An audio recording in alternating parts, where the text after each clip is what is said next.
Welcome back, and welcome to the afternoon session. Some years ago, I had an opportunity to sit at a table with Kevin Mitnick. Kevin's hailed the world's hacker number one, at least by global media. The most surprising moment in our conversation, and that conversation to me was a chain of eye-openers, came when Kevin confessed to having broken people, not passwords and means of security. Cajoling, persuading people to give away company secrets was to him easier than breaking protections. Humans proved the weakest link in his chain of potential places of intervention. Now, many years later, hacking humans has a different, far more ominous sound. Technologies expose us to far deeper manipulation and deception. They take control over us through surveillance and may perhaps result in gradual loss of autonomy in the decisions we make. Yet there is even a more literal sense of hacking humans. The more digitally integrated we get, the more vulnerable we are to being controlled by impulses that come from a silicon chip and not from our brain. And I just shudder to think about a hostile takeover of control of patients with insulin injectors, heart pacers. Anyway, let's make room to experts in the field. We may experience some trouble connecting to them, so perhaps not all of them will be with us. Maybe some of them will join later, but we should have with us Vikas Chaudhry, Head of Cybersecurity for Europe, Tata Consultancy Services, Paco Garcia, Chief Technology Officer at Yoti, Karsten Maple, who is a Professor of Cyber Systems Engineering at WMG and Principal Investigator at the NCSC Academic Center of Excellence in Cybersecurity Research and Deputy Pros Vice Chancellor for North America at the University of Warwick and Fellow of the Alan Turing Institute. And Theresa Payton, White House Chief Information Officer in 2006-2008, CEO and Chief Advisor at Fortilis. They will pool their joint expertise in the field under the panel's host, Aaron Ostrowski, expert of the Kościuszko Institute.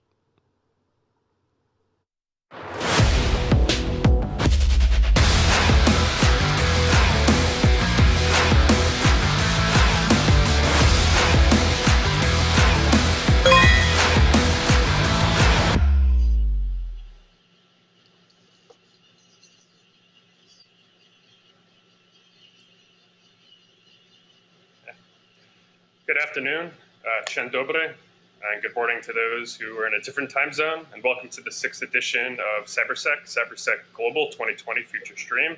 Hope everyone is staying safe and just as important, healthy. My name is Aaron Ostrowski. I'll be the moderator this afternoon. That was just mentioned before. Before I introduce the panelists, I know we are missing some panelists, and hopefully they'll join as we continue this conversation. I'd like to mention a couple of housekeeping items. Just a reminder, today's panel is 50 minutes. By design, attendees' microphones will be muted. However, you'll be able to use the question and answer chat box to ask questions during the panel. And as time permits, I will use the last roughly 5 minutes to select some of the questions towards the end of the panel to be able to address them. But again, that's if time permits. I'm just going to do a little framing. We had a great introduction, but I'm going to give a little more framing. I'm going to do very, very, very abridged introductions to the panelists again, and then we're going to go right into the session. There is an inherently ominous and scary connotation tied to today's panel title, Hacking Humans, Threats to Digital Identity. For many, this conjures images of futuristic dystopia where our biology, our digital DNA has become vulnerable to technological manipulation. This is an almost matrix-like interweaving between humanity and technology. Borrowing a quote from Sir Arthur Charles Clarke, the only way to discover the limits of the possible is to go beyond them into the impossible.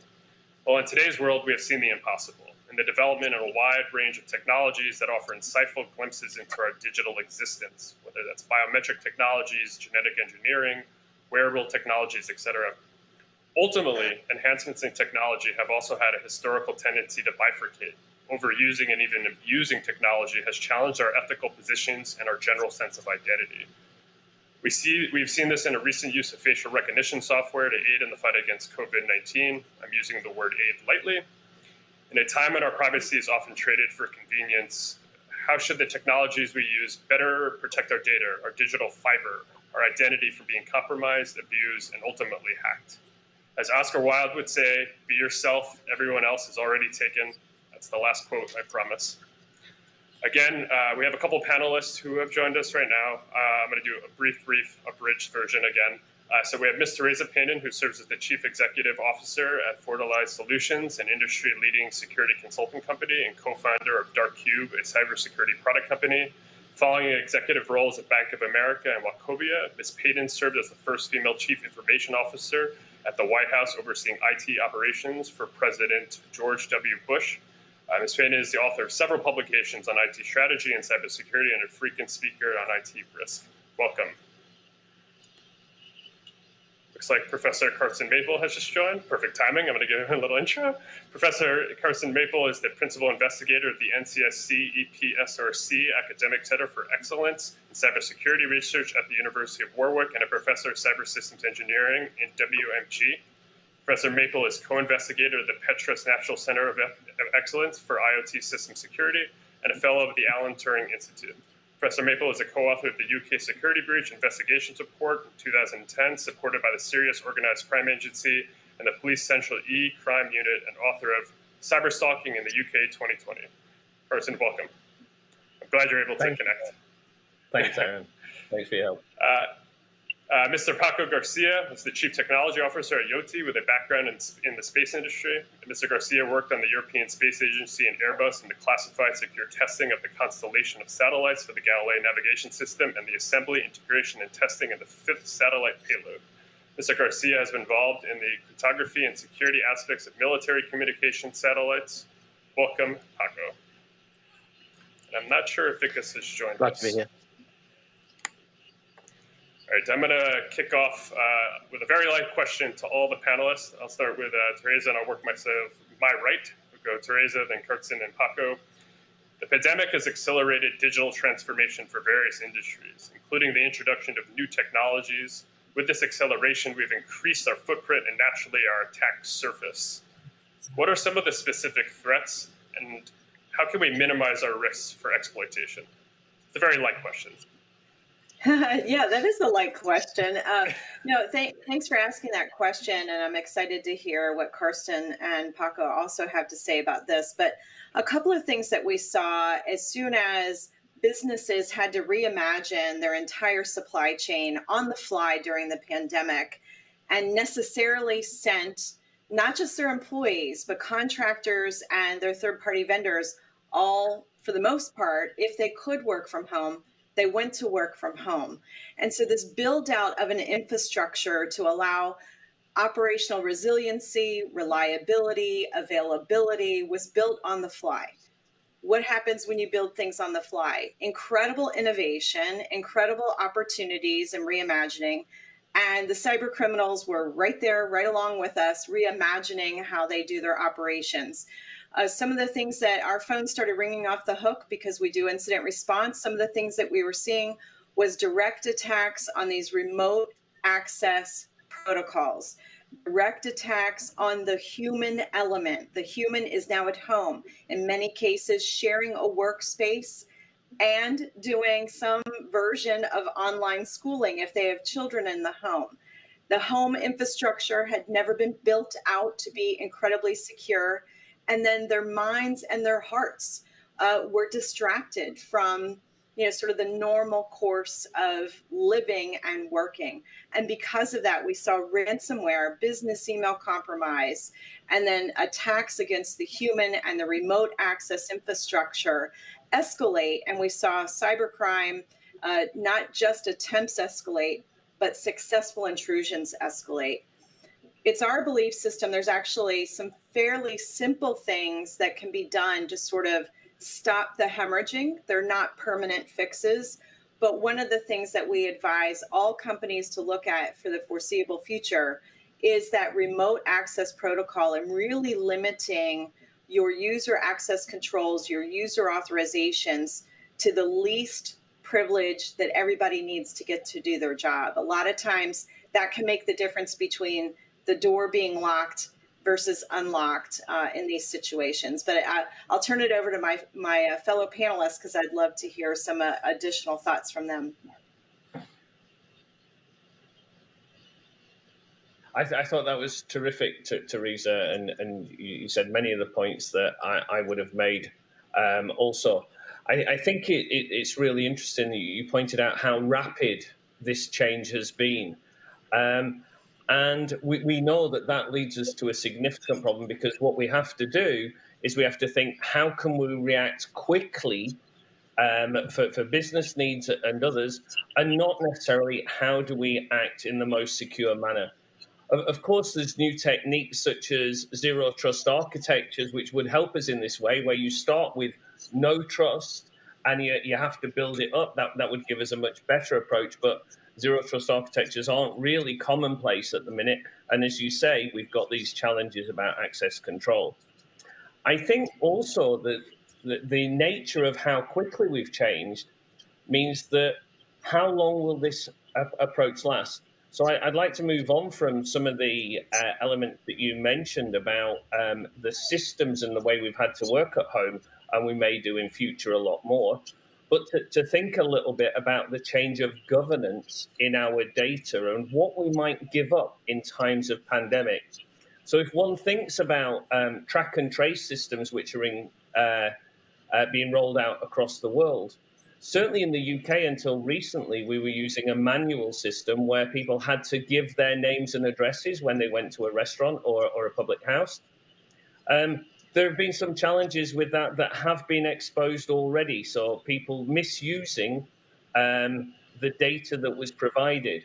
And the problem is that once data gets out, it is out. If that then gets shared with somebody else, that's a problem. So for me, what we really need to think about is, how do we ensure that the extraordinary circumstances that we're in and the changes to our governance that we've accepted, in order to keep us all safe, we're willing to share more data. We may use in the UK, the NHS track and trace app, which is quite secure and has got privacy involved.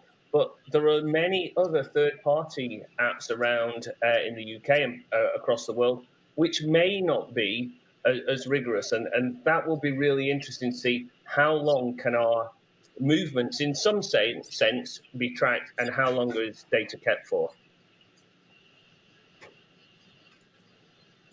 Thank you, Carson. Paco?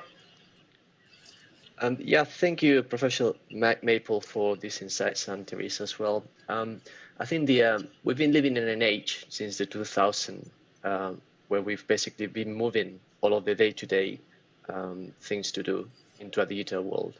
To me, I think all my co-panelists would agree, COVID has been a massive accelerator of this migration, if you like. Whereas the demand has basically increased, and we've seen all of these businesses being forced to work in a completely remote scenario sometimes that has never been anticipated for. I think that created a massive gap as well when it comes to the security controls and also the access management system that need to be in place to kind of facilitate this migration without creating huge risks.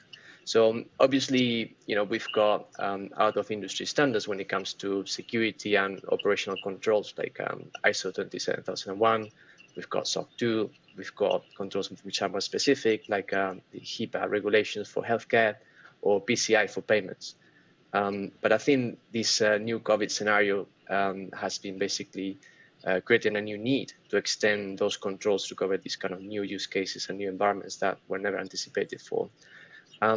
It's been mentioned earlier that perhaps the human is the weakest link into all of these processes, because it doesn't really matter if you are the most secure organization, you comply to all of these industry standards and practices. But at the end of the day, basically a user adds a very basic username and password. There's not like a strong authentication. There's no strong digital identity to support access to all of these mission critical services and systems online. So I think in the case of PCI, we see now that being kind of addressed somewhat with the SCA, the strong customer authentication. But then I expect that many of these other controls will basically put more emphasis on the customer and the citizen digital identity to make it stronger when it comes to authentication and identity assurance. When it comes to maybe the impact on public health, Professor Maple has mentioned the track and trace. I think there's limits to what technology can do. There needs to be much bigger pieces. And in this case, for example, to me, the failure from governments has been around not creating the rapid testing infrastructure that is needed for these solutions to actually have a significant impact into the performance of how well a country is doing addressing the COVID pandemic. On a more positive side, perhaps, we've seen very interesting use cases for governments, and in particular, there's a case study in the Alberta province in Canada, where they had a quite strong digital identity already created, and they managed to leverage on all of that infrastructure to provide quick access to their citizens to have access to government help and different schemes that resulted in a much better and organized and coordinated transfer from government help into the citizen. Whereas some other countries, which are massive, like US and UK, there's still quite a significant backlog of these operations waiting. Well, thank you.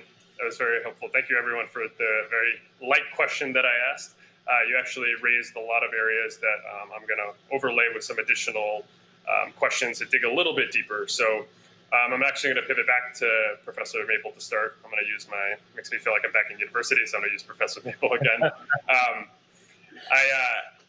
As law enforcement and government surveillance technology becomes more and more advanced, it becomes harder to avoid, right? So there's two lenses to this. There's a data collection component and there's civil liberties component to it. And these are the frames, at least, that I'm looking at right now. Public health is a large portion, as we mentioned, about COVID-19 tracing apps and other types of technology that could be viewed as surveillance. So I'm going to list a couple of questions. Feel free to pick and choose, but they ultimately have relationships to each other. So how much access is needed, and how should data be used and secured in this context?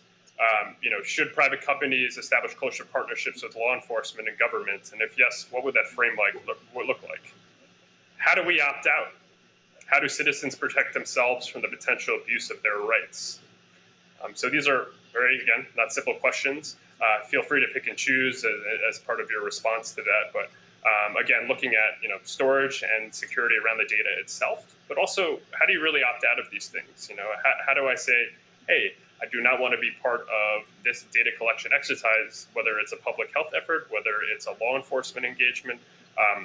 Please, if you can help illuminate a little with your thoughts around this subject. So thank you, Aaron. That is a really, really interesting question and quite timely in the UK, I must say. I think the first thing that you touched on is how much access is needed to data, and that data includes my personal data, which may be collected passively. So an example in the UK that's been discussed quite somewhat recently is the live facial recognition, the use of live facial recognition in the UK. It's been trialled in London. It's been used in South Wales for quite some time. And a citizen, Ed Bridges, supported by Liberty, the civil rights group, did actually take the case to court, and recently on appeal won on at least some parts in the judgment about how fair and appropriate the use of live facial recognition was. One of the things that I think that's important, that should always be remembered, is proportionality. If we are infringing on an individual's rights to privacy, then what we have to think of is it in the greater good? What kind of incursion on our privacy is created, and how much does it benefit society? And this was actually one of the things that was most interesting about the recent judgment in the appeals court, and it was really around how effective is live facial recognition. So live facial recognition, when it was used in London, there were corridors, so it was clearly marked. And if you walk down one of these corridors, it was outside, but this sort of corridor space, if you walked down there, you were implicitly agreeing to be part of this live facial recognition. And the argument was, well, you could avoid it should you wish, so you could just walk around that area. So that was an opt-out. The problem being is if the system is not at all effective, and that was one of the arguments made by Ed Bridges, it wasn't effective because it has some biases in it. It doesn't effectively identify people. If that's the case, then you're not getting significant advantage for intruding on someone's personal privacy. So that was the argument, and it's always going to be the case with surveillance: is how effective does the surveillance offer? The opportunity to opt out, as I mentioned in this case, was to avoid that corridor. But the problem is, can you really opt out? So the argument was, well, if you opt out by walking around that area, then there is no penalty to you. It's absolutely fine. The problem is, if police officers are observing you, it's very difficult for them not to tend to their human nature and think, why is that person avoiding live facial recognition? Do they have something to hide? Now, of course, officers are well-meaning in general. I'm sure they don't want to do that, but there is always the opportunity that someone can think that to treat someone a bit different if they avoided that. So the opt-out is a little less straightforward than is imagined. If we start using more and more sort of drone-based technologies of aerial robots that are taking images, it's just almost impossible to opt out. So I think there are some significant challenges we still need to think about on the governance, and we need to understand what the threats are to people. What does it mean if you encroach on their privacy? What are the worst kind of aspects that could happen? And we do have privacy impact assessments, data protection impact assessments, but are they effectively completed? Not always, in my opinion. Thank you for that, Professor Maple. It's a good way to remind me of why I stay up at night thinking about these things. If Teresa or Paco, if you want to, please feel free to add any additional pieces to this or your thoughts around this. I think it would be very informative. So I'll leave it to either of you. Just a couple of perspectives, because I thought what Karsten had to say was very high impact, and I agree with what he said. A couple of other things I'd ask people to consider is we really do need some type of a individual or consumer privacy bill of rights, where we really understand, just like we do about maybe our health records or our pension records or different things about us. We don't really understand our digital footprint and what it looks like, what's in our digital file about us that maybe is actually not us, it's somebody else, and it's sort of a mistaken identity, but it's appended to our own file. As it relates to facial recognition and how that changes things, because it used to be what we were discussing was tracking on websites, tracking purchases, tracking your behaviors on social media. Now layer in facial recognition, which, by the way, is struggling right now with all of us wearing our face masks during the pandemic. But those unconscious and conscious biases that exist in artificial intelligence as it relates to facial recognition, we still have a long way to go in how we actually identify faces, especially for people of color, because of the unconscious bias in the engineering protocols and the algorithms and the databases, the data elements that they've been trained upon.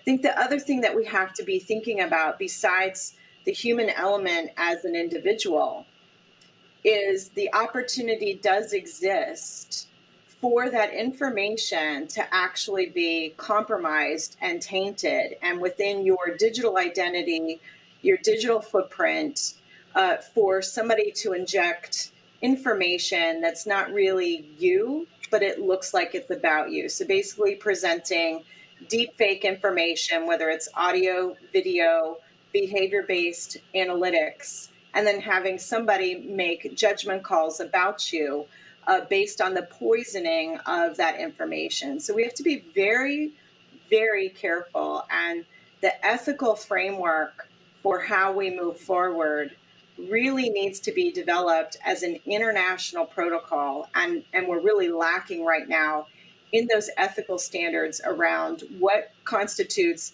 my digital footprint, what rights do I have to see, correct, clean up that footprint, and then as it relates to the unconscious bias that exists in artificial intelligence and our inability to secure less complex systems today, what does that mean for securing AI algorithms and the data lakes that the AI algorithms are actually trained upon? And then that code of ethics for, and then how is that data used to make decisions about us? Great points. Thank you. Paco, do you want to add anything? Yes, definitely. So, yeah, thanks very much for those insights. I think on the facial recognition area, there are two very clear and different sectors, right? So we got the public sector and then the private sector. On the private sector, there are, at least in Europe, very clear guidelines when it comes to the use of that particular technology. In terms of what is permitted to be used and what's a good system or not. Just to give you an example, think about a private venue. Take, for example, a gym where you go in there and then all of a sudden you realize that, oh, there's a camera here. They say they use facial recognition. And then all of a sudden that raises questions of what do they do with the data? Is it safe? Is it secure? What the EU guideline says is that you cannot force in a kind of a public venue like a gym the use of facial recognition. There needs always need to be a kind of an alternative to that. So you could basically set up perhaps a corridor, and then people that opt in to use that corridor, they can use face rec because they know that they can get faster. They don't need to find the gym card or anything like that, or the ticket or anything like that. So they can go through that line, as long as all the people can basically use what they've always been using in the past, and maybe don't want to opt in to the face recognition system. So I think that's a very clear differentiation in the private sector of what's allowed and what's not allowed. On the public sector, sadly, there's not a lot of transparency around all of these when it comes to what is the performance of the facial recognition system they're using. Professor Maple basically highlighted that there could be issues in there, especially when you've got a CCTV camera with a low resolution image taken at a distance when it comes to false positives and also false negatives, which connected, for example, to a criminal investigation could be very disruptive if you just identify the wrong individual. So I think the governments could do with more transparency in the use of that. In other governments which are more kind of state control, it's gone, really, really bad sometimes in some use cases. So there's a well-known use case in facial recognition where basically an actress had an ad on a bus.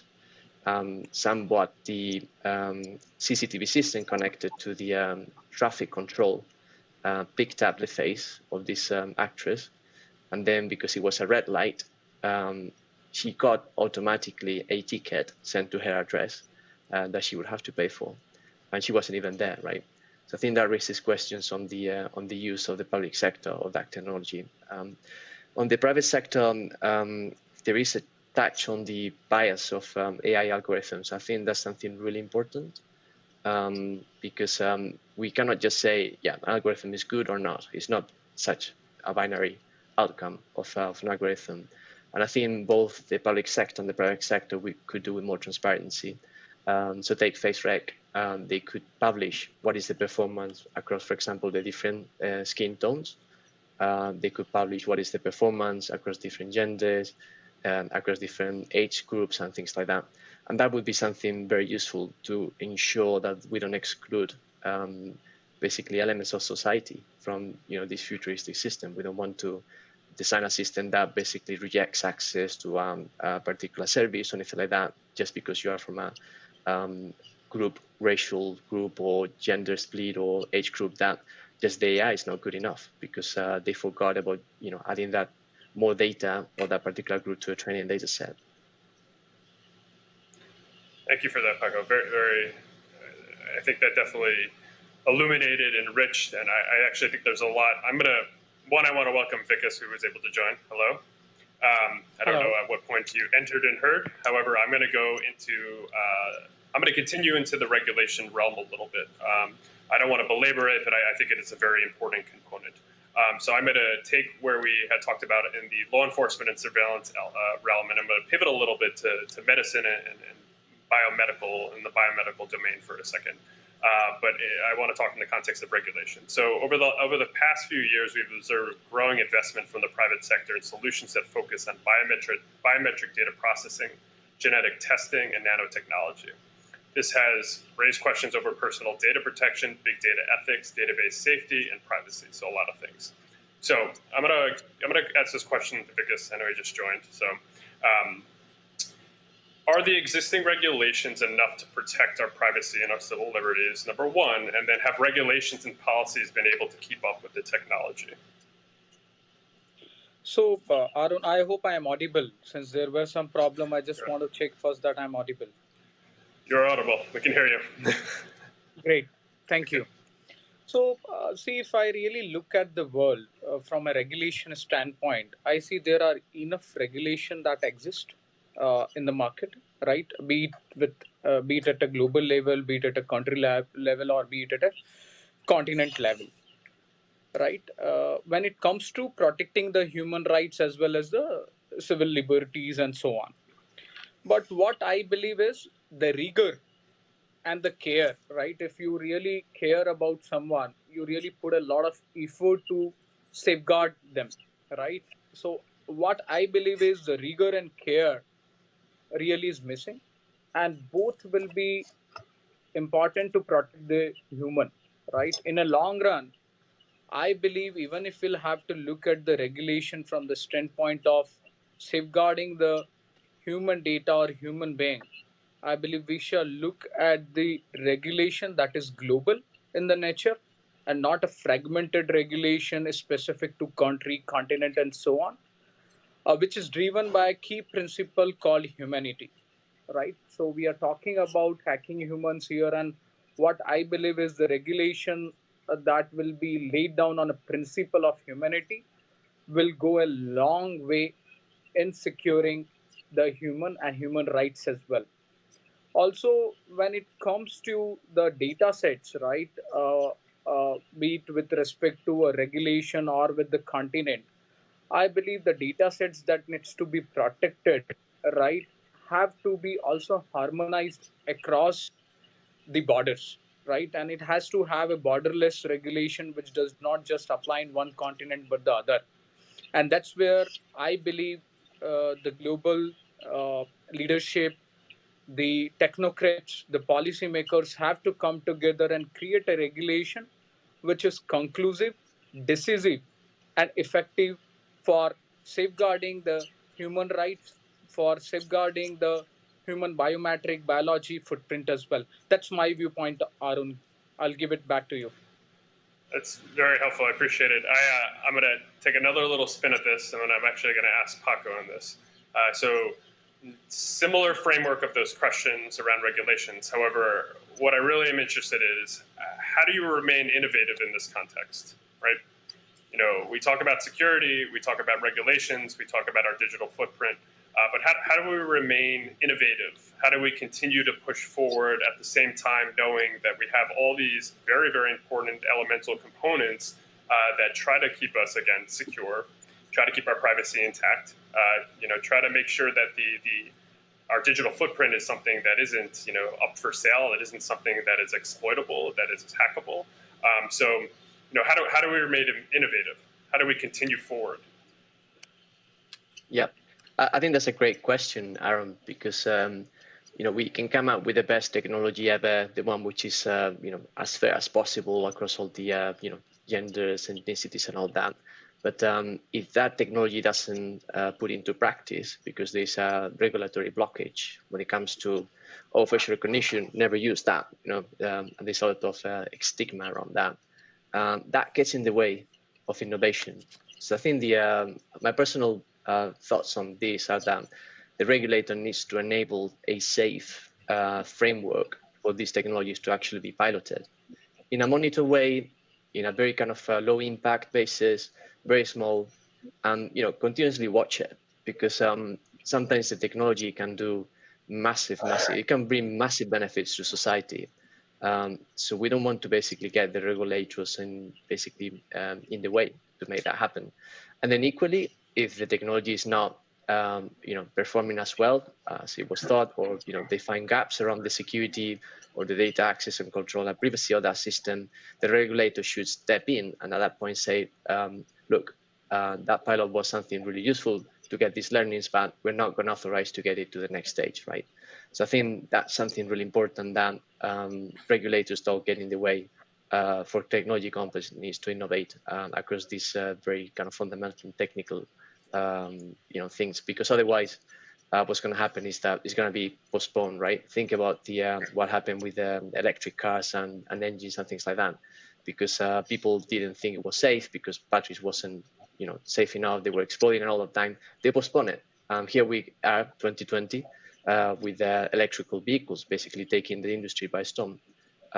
We shouldn't get the regulator in the way to accelerate this, especially during COVID-19 times, because we need access to these type of technologies to keep people safe. Thank you for that. I'm actually going to play a little hot potato.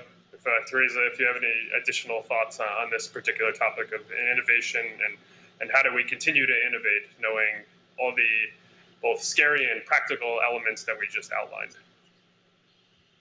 Yeah, I mean, I think a lot of great comments have already been said. The one thing I would say about balancing innovation with regulation is, at least my experience has been, by the time regulation is passed and actually understood, it's already out of date.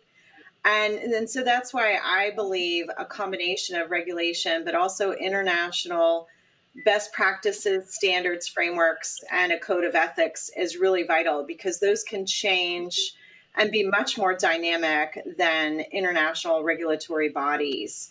The other concern that I do have, which was mentioned earlier, is oftentimes regulation is a barrier and a cost that could start, basically kill an idea before it can even get started, because it's too expensive to be in compliance. So we have to find that right balance. To the innovators, my guidance would be, look for opportunities to get started, to look for opportunities to start small, so that if you're going to fail, you fail fast and you recover quickly, and you can learn from those small failures and actually recover and be regulatory compliant. Then lastly, the other thing I would say is we really do need to understand the human story of how the technology will be interacted with. And I think that's oftentimes overlooked, and sort of the rush to transform things during COVID, rushing towards contactless everything for transactions, rushing towards contact tracing to try and help prevent or slow down the spread of COVID-19.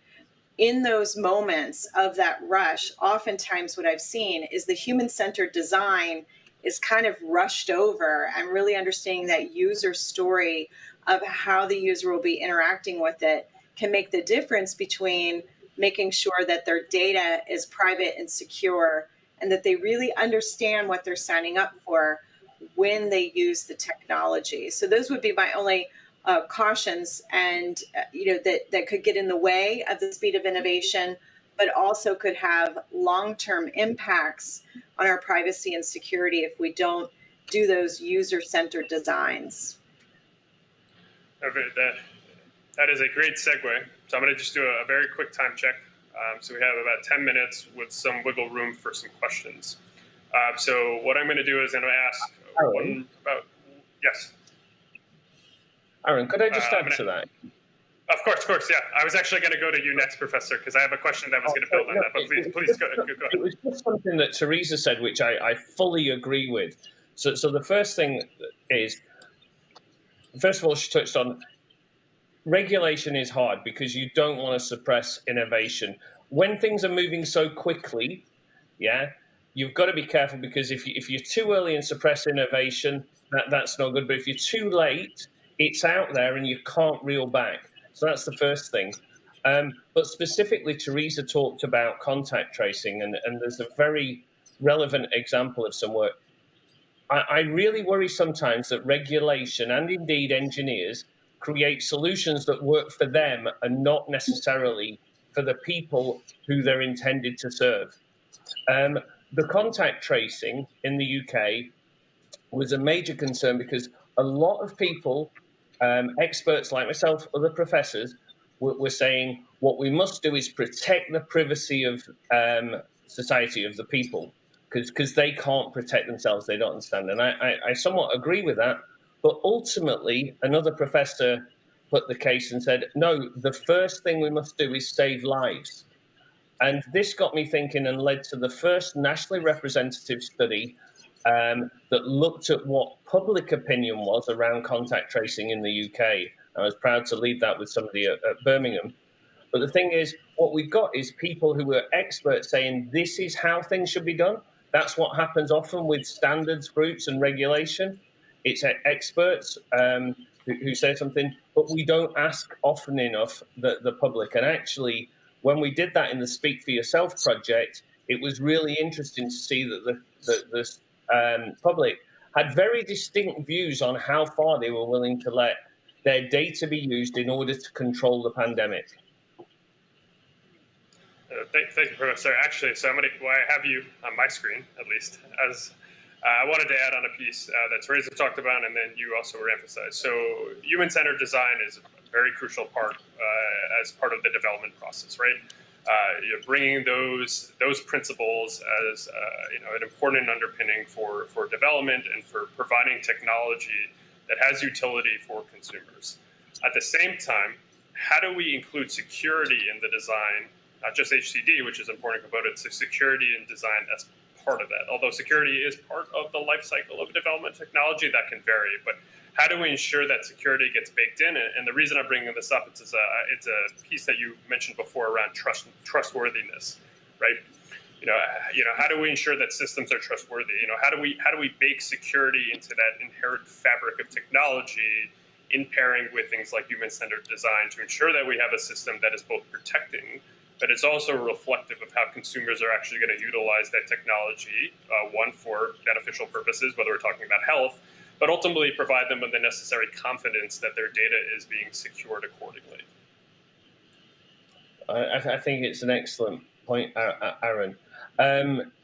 In the UK, at the Alan Turing Institute, we have a project funded by the Bill and Melinda Gates Foundation on trustworthy digital national identity schemes. And we look at this area of trustworthiness and understand that trust and trustworthiness is multifaceted. So you have to have a balance between the security versus the privacy. Sometimes there are tensions between the two, or between the efficacy of some solution and the transparency.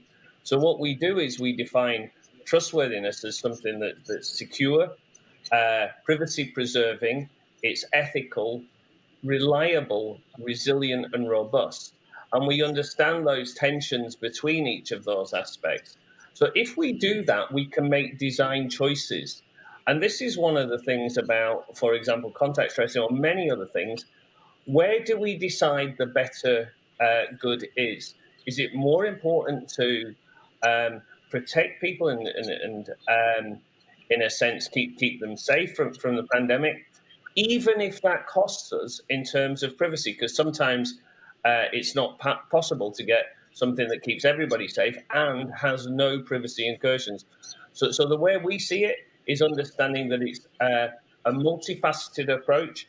And so long as the decisions that are made are in accordance with law in the countries in which it's applied and can be justified as being proportional, I think then you get a much better conversation about trustworthy systems.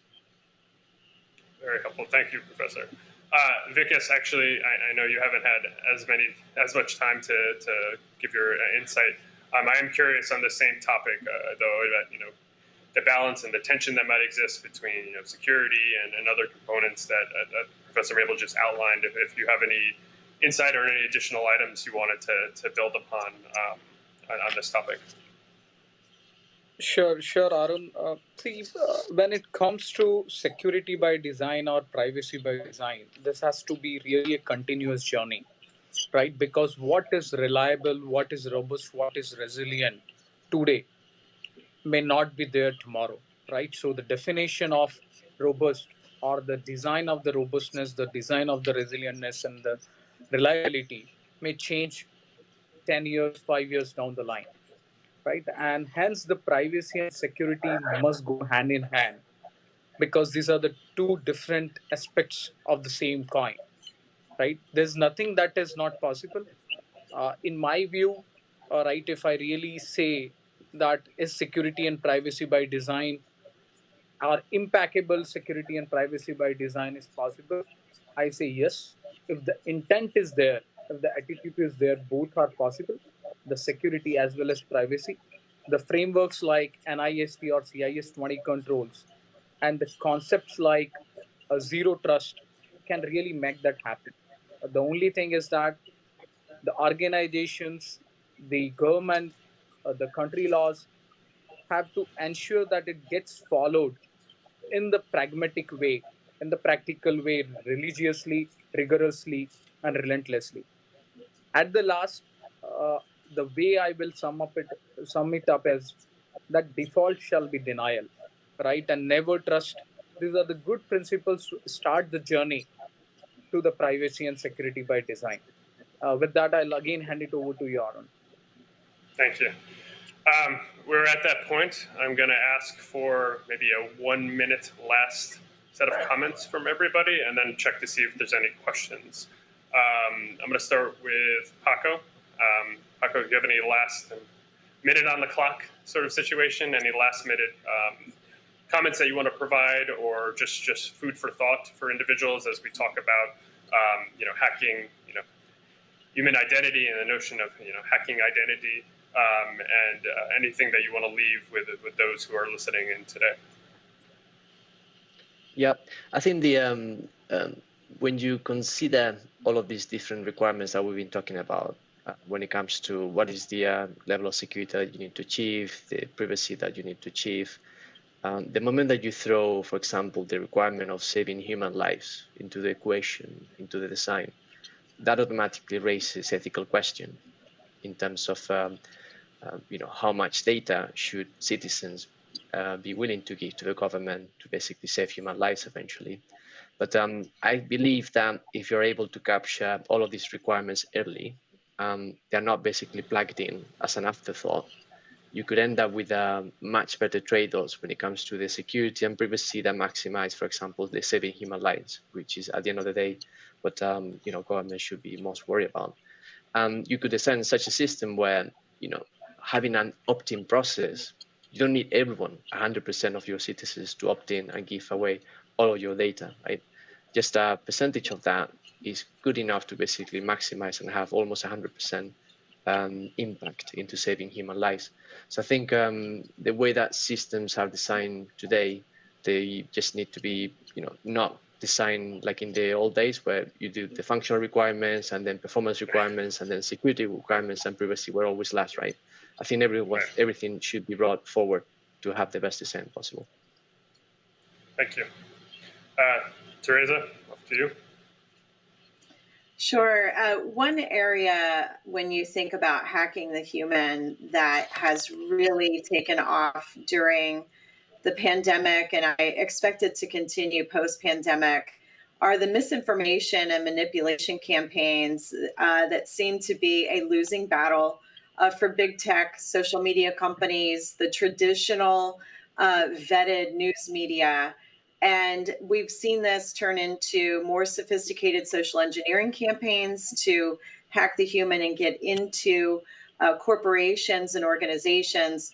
But we're also seeing it sort of hack the human and sort of their sentiment about what is going on, not just as it relates to the pandemic, but certainly in the USA as it relates to elections, certainly around the globe. And I think this is another element of a real challenge that we have. So not only do we have privacy and security challenges, but we have another element of hacking the human through these ubiquitous misinformation and manipulation campaigns. Thank you. Professor? Thank you. Well, hacking the human is a wicked problem.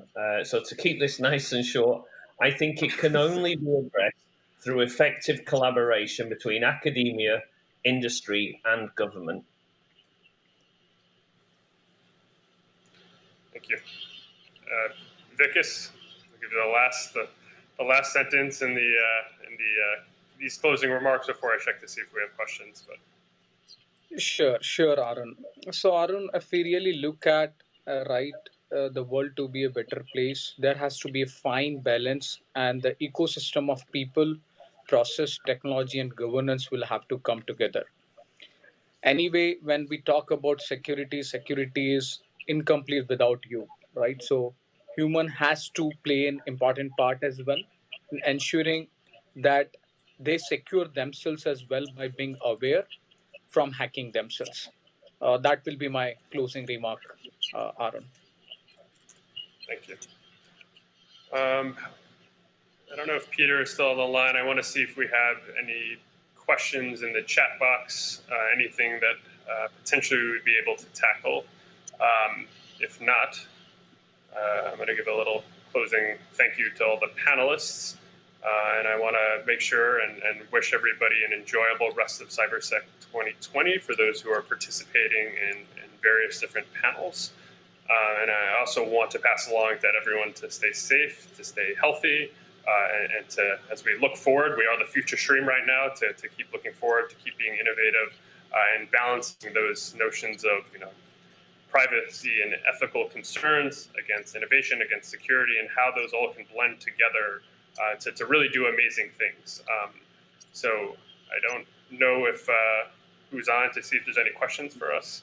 I'll give it a pause for a sec to see.